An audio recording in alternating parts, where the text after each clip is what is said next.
દાહોદ જિલ્લાના લીમખેડા તાલુકાના મોટી બંડીમાર ગામે આગની દુર્ઘટના એક સાથે 4 મકાનો બળીને પડતું લાખોનું નુકસાન।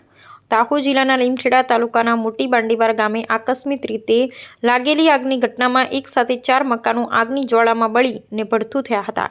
ઘટનાની જાણ થતાં સ્થાનિક ગ્રામજનોએ તાત્કાલિક ફાયર બ્રિગેડ તેમજ 112 ઇમરજન્સી સેવા ટીમને જાણ કરી હતી। મળતી માહિતી મળતા જ ફાયર બ્રિગેડ તથા 112 ટીમ ઘટના સ્થળે પહોંચી આગ પર કાબૂ મેળવવા કામગીરી હાથ ધરી હતી। સમયસર કાર્યવાહીથી આગ વધુ ફેલાય તે પહેલા નિયંત્રણમાં લેવામાં આવી હતી। આગ લાગવાનું ચોક્કસ કારણ હજી સુધી જાણી શકાયું નથી। પરિવારજનોના જણાવ્યા અનુસાર આગમાં અનાજ, ઘરવખરી તથા અન્ય કિંમતી સામાન બળી અને રાખ થઈ ગયો હતો। આ ઘટનામાં પરમાર રાકેશભાઈ, લક્ષ્મણભાઈ, અલ્પેશભાઈ, લક્ષ્મણભાઈ, બળવંતભાઈ, મોતીભાઈ અને લક્ષ્મણભાઈ મોતીભાઈના મકાનોને નુકસાન પહોંચ્યું છે। ખાસ કરી અલ્કેશભાઈના મકાનમાં મુકાયેલું સોના ચાંદી તેમજ રોકડ રકમ સહિત અંદાજે રૂપિયા 4.50 લાખ જેટલું નુકસાન થયાનું પરિવાર દ્વારા જણાવવામાં આવ્યું છે। સદનસીબે ઘટનામાં કોઈ જાનહાનિ નોંધાઈ નથી, પરંતુ આગની આ દુર્ઘટનાએ પરિવારોને ભારે આર્થિક નુકસાન પહોંચાડ્યું છે। સંબંધિત તંત્ર દ્વારા વધુ તપાસ હાથ ધરવામાં આવી છે। Reporter Sureshbhai S Makwana, Gujarat bureau chief.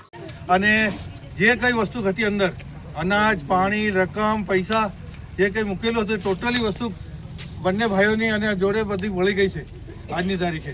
હવે રાકેશભાઈ તમારા મકાનની અંદર અંદાજે કેટલી સામગ્રી બળી છે?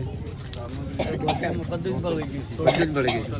અને હાલ ફાયર બ્રિગેડ ક્યાંથી બોલાવવામાં આવી છે? બારિયાથી। દેવગઢ બારિયાથી।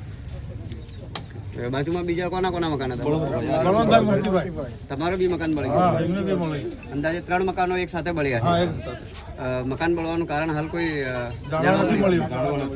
બંધ થઈ કોઈ ખબર, મકાન બંધ હતું ને એટલે ખબર નથી।